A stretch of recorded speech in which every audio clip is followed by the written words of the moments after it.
¿Estás bien, papá? Marina me sostenía la mano como si yo estuviera herido, y en cierto modo lo estaba. La sala de reuniones era un cementerio de pantallas apagadas y sillas vacías. En el proyector todavía brillaba mi nombre. Carlos D. Martín, Área de Compliance. En la esquina inferior, un aviso en rojo. Acceso denegado.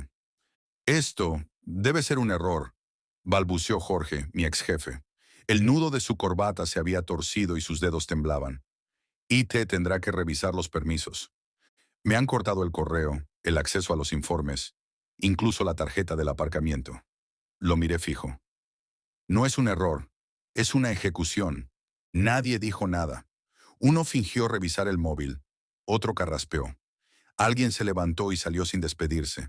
El resto me miraba como si acabara de morir. Saqué la memoria USB del portátil. La apreté con tanta fuerza que sentí el plástico hundirse en mi palma. En el vestíbulo, el guardia de seguridad no levantó la vista. ¿A dónde va, don Carlos? No lo sé. Miré hacia los ascensores apagados. A casa, a la guerra. Ya veremos. La casa estaba en silencio. Ni la radio sonaba. Solo el gato sobre el alféizar, dándome la espalda como si también él supiera. 30 años. Ni flores. Ni reloj grabado. Ni un correo de despedida. Solo un mensaje genérico. Su puesto ha sido eliminado como parte de un proceso de reestructuración. 3 días antes de la jubilación. 3. En la cocina, mi esposa me sirvió un café sin decir nada. Se quedó allí, de pie, mirándome. Yo no podía hablar. Tenía las palabras rotas. ¿Te ofrecieron algo? Preguntó finalmente. Un acuerdo de confidencialidad. 15.000 euros y silencio absoluto. Sonreí sin alegría. Por 30 años de lealtad. Una limosna. Esa noche no dormí. Abrí archivadores, carpetas, contraseñas. Sabía dónde estaban las copias. Sabía lo que habían hecho. Durante años lo sospeché, pero ahora tenía piezas. Marina se sentó a mi lado, en pijama. Me puso la mano sobre el hombro. ¿Y si es una señal?, susurró. Tal vez es hora de descansar. Asentí, pero dentro algo latía con fuerza. Un ritmo seco, constante. ¿Descansar? ¿Así? Después de esto, miré el reloj. Las 3:17. A esa hora, hace 10 años, firmamos el primer informe sobre desviaciones presupuestarias. Nadie lo leyó. Pero yo sí, y lo guardé. Me levanté. Abrí la caja fuerte del despacho. Ahí estaba, el archivo maestro, con sellos, correos, datos, años de papeles. Todo. Me senté frente al ordenador. Volví al edificio el lunes por la mañana. No tenía autorización, claro, pero me quedé en la acera de enfrente, mirando las ventanas del piso 12. Allí estaba mi antigua oficina, luz apagada, persianas a medio cerrar, como si hubieran querido borrar hasta mi sombra. Vi entrar a Jorge, con paso rápido, con la espalda encorvada, luego a Lucía, evitando mirar hacia afuera, después a varios más, todos con esa misma prisa artificial. El único que me miró de frente fue Mario, el de IT. Me reconoció, dudó y luego bajó la mirada. Un perro callejero cruzó la calle. Nadie lo detuvo. A mí sí. En casa, Marina se ofreció a ayudarme con los papeles del acuerdo. Si lo firmas ahora, entraría en vigor esta misma semana, dijo. Eso es lo que quieren. ¿Y qué querés vos? Me tomó tiempo responder. Saber por qué. Encendí el portátil viejo, ese que nadie revisaba. Ahí tenía copias de reportes confidenciales, revisiones internas, discrepancias de auditoría, años de migas, de detalles que no cuadraban. No era solo una cifra mal colocada, era un patrón. Un patrón que yo había decidido ignorar. Hasta ahora. Vi un correo fechado 2 años atrás. Remitente. Anon@deltacorp. Asunto. Están maquillando balances. Nadie lo había contestado. Yo tampoco. Lo abrí. Si tú estás leyendo esto, ya sabes de qué hablo. No son errores. Están inflando los activos para cerrar la fusión. Hay archivos ocultos en los drives compartidos. Si tienes acceso, búscalos por etiquetas duplicadas. Y guarda todo. Me quedé inmóvil. Yo recordaba ese mensaje. Lo había leído. Lo había cerrado. Y me había callado. La vergüenza era una náusea espesa. ¿Qué otra cosa había ignorado? Pasé horas revisando documentos, cada número, cada firma. Vi cómo se escondían pérdidas detrás de ajustes por consolidación, cómo disfrazaban activos con licencias inexistentes. Vi nombres conocidos firmando autorizaciones. Jorge, la directora financiera, incluso miembros del consejo. Esto no era solo negligencia, era fraude. Me di una ducha larga, fría. Necesitaba pensar. ¿Denunciar? ¿A quién? ¿Cómo? Yo era un ex empleado, un hombre mayor.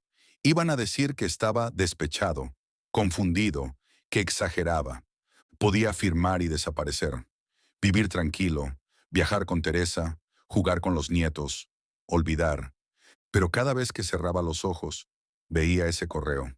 Si tú estás leyendo esto, esa noche soñé con la oficina ardiendo. Los archivadores crujían como huesos, y yo dentro, atrapado, con la boca llena de papeles quemados. Desperté sudando, me senté en la oscuridad, y supe que ya no había vuelta atrás. Al día siguiente llamé a alguien que no escuchaba hace años. Rafa, soy Carlos Martín. Silencio. Carlos, ¿todo bien? Tengo algo, y creo que vas a querer verlo. Rafael Suárez, ex compañero del área de cumplimiento, ahora trabajando en la Comisión Nacional del Mercado de Valores. Un tipo meticuloso, obstinado, la clase de persona que no olvida, ni perdona. Nos encontramos en una cafetería sin cámaras, en las afueras. Le pasé un pendrive. ¿Qué es esto? La mitad de lo que tengo. La otra mitad está guardada, por si acaso. Rafa revisó un par de archivos en su portátil. Su cara cambió. No dijo nada durante varios minutos. Luego me miró. ¿Sabes en qué te estás metiendo? Sí. Esto puede escalar, mucho. ¡Mejor! Las semanas siguientes fueron un juego de sombras. Mientras en la superficie todo parecía tranquilo, las noticias llenas de política, fútbol, cotizaciones al alza. Por debajo algo se movía. Yo lo sentía, como una presión bajo el agua antes de que reviente el dique. Rafa me envió un mensaje encriptado. Se abre investigación preliminar. Discretamente. No hables con nadie más. Pero era tarde. Ya me había llamado Jorge. Carlos, podemos hablar. ¿Ahora sí querés hablar? Esto no tiene que terminar mal. Ya terminó. Nos citamos en un banco del Parque del Retiro. Me pidió que no llevara nada electrónico. Llegó con gafas de sol y una sonrisa forzada. Mira, hay formas de arreglar esto, dijo bajando la voz. No queremos perjudicar a nadie. Vos tenés una historia en la empresa. Te la mereces. Y podés conservarla. ¿Conservarla cómo? Un acuerdo ampliado. Con mejores condiciones. Incluso podrías colaborar desde afuera. ¿Colaborar en qué? En no joder más las cosas. Esa noche imprimí el acta de una reunión interna de 2019. En ella se discutía la creación de una estructura paralela para ocultar pasivos. Jorge había firmado como conforme. Lo miré durante varios minutos, y luego quemé la hoja. Ya no se trataba de venganza. Era otra cosa. Llamé a Rafa. Van a intentar taparlo. Están organizando un comité de crisis interna. Lo suponía. Tienen gente en medios, en política. Si sale a la luz, van a culpar a algún muerto. O a mí. Entonces necesitamos más. Algo que no puedan negar. Fui al trastero. Al fondo, detrás de las cajas navideñas, estaba la carpeta negra, la que guardaba desde hace 10 años. Dentro, copias físicas de contratos con fechas alteradas, facturas de consultorías inexistentes, emails con instrucciones para modificar balances previos. Lo tuve todo delante, y por un segundo dudé. ¿Qué pasaría si esto salía? ¿Y si al final no cambiaba nada? Toqué la foto de mi padre. Él también trabajó hasta el último día. Nunca se quejó, nunca protestó. Se tragó cada humillación. Murió con una pensión miserable y una caja de herramientas como herencia. Yo no iba a morir igual. Llevé los documentos a un notario. Los registré con sello y firma. Un testigo anónimo, por seguridad. Luego los guardé en una caja fuerte de alquiler. Doble candado. Nadie más tenía la llave. Cuando salí me temblaban las manos. No de miedo, De certeza. 2 días después, un periodista me escribió desde una cuenta cifrada. Nos llegó su nombre. ¿Puede confirmar contacto? Le respondí con una sola palabra. Todavía no. Esa tarde Jorge volvió a llamar, esta vez desde un número desconocido. Carlos, escúchame. Las cosas se están saliendo de control. No sabes lo que estás haciendo. Al contrario, por primera vez lo sé perfectamente. ¿Qué querés? ¿Dinero? ¿Una posición? Quiero que alguien pague. Colgué. Y fue en ese momento cuando dejé de sentirme una víctima. Ya no me defendía. Ya no corría. Ahora iba detrás de ellos. Me citaron en un despacho neutral del centro. Una torre de cristal, piso 17, vistas panorámicas de una ciudad que no sabía lo que estaba por estallar. Nos gustaría llegar a una solución amistosa, dijo el abogado corporativo, sin levantar la vista de sus papeles. Usted conoce los procesos, sabe lo complicado que puede tornarse todo. También sé cuánto tardan en caer los cimientos cuando están podridos, respondí. No necesitamos metáforas, señor Martín. Necesitamos pragmatismo. Sobre la mesa, una carpeta gris. La empujó hacia mí. Propuesta de compensación final, decía la etiqueta. Un número generoso, más del doble que la oferta inicial. Y una cláusula de confidencialidad aún más estricta. Si firma esto, todo termina aquí. Nadie se entera de nada. Usted vive en paz. ¿Y los que manipularon balances? ¿Los que robaron durante años? No es su responsabilidad perseguirlos. Entonces, ¿de quién es? El abogado se encogió de hombros. De alguien más ingenuo, tal vez. Salí del edificio con la carpeta en la mano. El viento la agitaba como si quisiera arrancármela. Crucé el paso de cebra sin mirar. Un coche frenó en seco. Me gritaron. No reaccioné. En casa, Teresa me esperaba con la cena servida. No probé bocado. ¿Qué pasó? Me ofrecieron el perdón con moño de plata. ¿Y lo vas a aceptar? No lo sé. Por primera vez en mi vida, no lo sé. Esa noche bajé al sótano. Me senté entre cajas viejas, polvo y cables enredados. Saqué el informe maestro. Empecé a revisar de nuevo, página por página, nombres, firmas, fechas. Y ahí la vi. Una rúbrica falsa. Pequeña, imperfecta. Pero no era mía. Alguien firmó en mi lugar un documento que autorizaba una desviación de fondos. Años atrás. Me quedé helado. Si eso salía a la luz sin contexto, me convertía en cómplice. Rafa atendió al segundo tono. Usaron mi nombre, firmaron por mí. ¿Tenés pruebas? Sí, y si yo caigo, ellos también. Carlos, escúchame. Van a apretar, a humillar, a intentar quebrarte. Y si no pueden, van a borrarte. El día siguiente fue una tormenta. Me llamaron del banco. Su línea de crédito ha sido suspendida temporalmente. Me llegó un aviso de Hacienda. Revisión de su última declaración. Teresa fue a comprar al supermercado y su tarjeta fue rechazada. ¿Qué está pasando? Están probando hasta dónde me pueden empujar. ¿Y qué vas a hacer? Lo único que sé hacer, resistir. Llegó un correo sin remitente, un enlace. Lo abrí, un artículo anónimo en un blog financiero. Ex empleado busca venganza tras despido legal.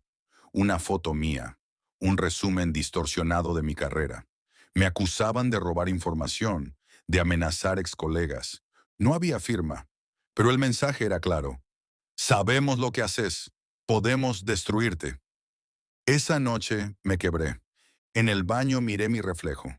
Un hombre envejecido, ojeras profundas, una piel demasiado pálida.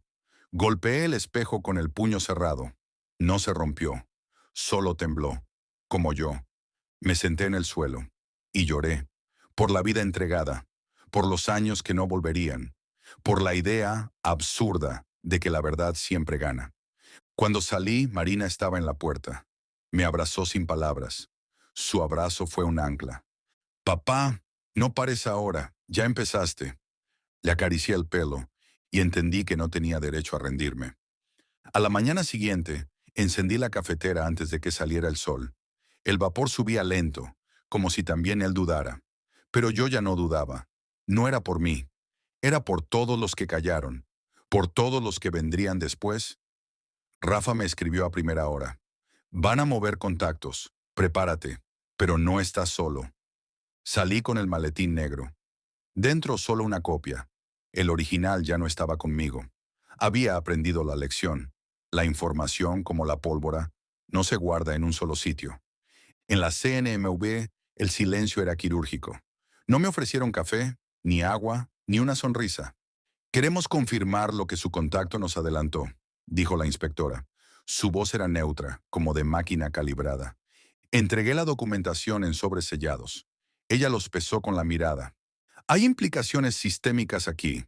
Bancos, inversores, organismos externos. Por eso vine. Esto ya no es personal, señor Martín. ¿Lo comprende? Hace rato que dejé de pensar en mí. Esa tarde recibí una llamada que no esperaba. Don Carlos, habla Beatriz Román, del despacho Ferrer y López. Representamos a varios denunciantes en procesos similares. Su nombre apareció. ¿Podemos reunirnos? Dudé, pero acepté. La abogada tenía unos 30 y pocos, gafas gruesas y una carpeta llena de nombres. No es el único. Ya hay otros. No tienen su nivel de pruebas, pero tienen historias. Y miedo. El miedo no sirve, se disuelve. O se organiza. Queremos construir un frente. Beatriz me mostró un diagrama. Nombres, cargos, vínculos. Era más grande de lo que pensaba. Varios directivos rotaban de empresa en empresa, dejando el mismo patrón de cifras maquilladas. El mismo modus operandi. Era un sistema. ¿Y si vamos a prensa? Sin respaldo legal lo desarman en un día. Necesitamos impacto y blindaje. Esa noche hablé con Teresa. Le conté todo. Estás metido hasta el cuello. ¿Sí? ¿Y tenés salida? No sé si quiero una. Ella no contestó. Solo tomó mi mano. Entonces vamos juntos. Al día siguiente fuimos a la notaría. Firmamos un poder preventivo. Si algo me pasaba, ella tenía instrucciones. Nombres, accesos, archivos. Todo. Fue la primera vez en semanas que dormí sin sobresaltos. Un viernes por la tarde, Beatriz organizó una reunión. Éramos 6. 3 ex empleados de Delta Corp, 2 de consultoras externas. Y yo. Nos vimos en una sala prestada de una universidad. Ventanas cerradas, móviles apagados. Cada uno compartió su parte. Los correos, las presiones, los silencios.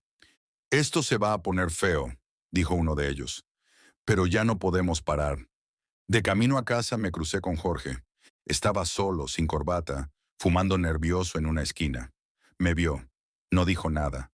Solo tiró el cigarrillo al suelo y entró rápido a su coche. No corrí tras él. Ya no hacía falta. En menos de una semana, el caso dejó de ser un murmullo. Ya era una corriente subterránea que se filtraba por rendijas legales, notas de prensa, informes internos. Algo había cambiado. Lo veías en los pasillos, en las miradas, en los silencios al otro lado del teléfono. Comenzaron a mover las auditorías internas, me dijo Beatriz en la reunión del martes. Están preparando su versión de los hechos. Quieren adelantarse. Que lo hagan. Cuanto más se mueven, más huellas dejan. Nos reunimos en un coworking de Lavapiés. Espacio compartido, paredes finas, muchas voces. Nadie destacaba. Justo lo que necesitábamos. Beatriz puso los documentos sobre la mesa. Contratos cruzados, compras ficticias, empresas pantalla, una arquitectura del engaño. Tenemos todo lo necesario, dijo. Lo que falta es elegir el momento. No va a haber uno perfecto. No, intervino Rafa, pero sí uno inevitable. Cuando ellos lancen su versión limpia, nosotros salimos. Ese mismo día fui a una reunión social de antiguos empleados. Una excusa. Sabía que algunos aún trabajaban dentro. Necesitaba verlos. Carlos, qué sorpresa, dijo Lucía, forzada, inquieta. Venía a ver si alguien recordaba los buenos tiempos. Alguien rió, pero no sonó sincero. Durante la charla, uno de los asistentes, un joven nuevo del área legal, se me acercó al baño. Don Carlos, sé lo que está haciendo, y hay algo que debería ver. Me extendió un USB, pequeño, azul, sin marca. ¿Qué es esto? Cosas que están borrando de los servidores internos. No diga que se lo di yo. En casa analicé el contenido y casi se me cortó la respiración. Había audios, reuniones privadas, voces claras. Si esto sale, se va todo al carajo. Carlos Martín es un problema. Hay que desactivarlo como sea. ¿Pagamos para que Hacienda mire a otro lado? ¿O qué crees que hicimos todo este tiempo? Llamé a Rafa, luego a Beatriz. Ya está. Esto es dinamita. Entonces vamos a usarla. Esa noche en casa, hablamos de lo que venía. ¿Estás listo para convertirte en público? Me preguntó Teresa. Number, pero lo voy a hacer igual. En paralelo se activó la maquinaria. Beatriz gestionó el contacto con 3 medios. 2 aceptaron condiciones de embargo. El tercero, una revista digital sin miedo, propuso ir con todo. Preparamos un informe visual, con fechas, nombres y archivos. Una línea temporal, sin adornos, sin opinión, solo hechos. Días después, nos encontramos en un estudio improvisado. Cámaras, luz blanca. Un periodista veterano me entrevistó. ¿Por qué habla ahora, señor Martín? Porque si no lo hago yo, nadie más lo hará. ¿Tiene miedo? Tengo una responsabilidad. El reportaje salió un lunes a las 8 de la mañana. Titular grande. Fraude sistémico en Delta Corp. Un ex empleado rompe el silencio. Las redes estallaron. El sitio colapsó por tráfico.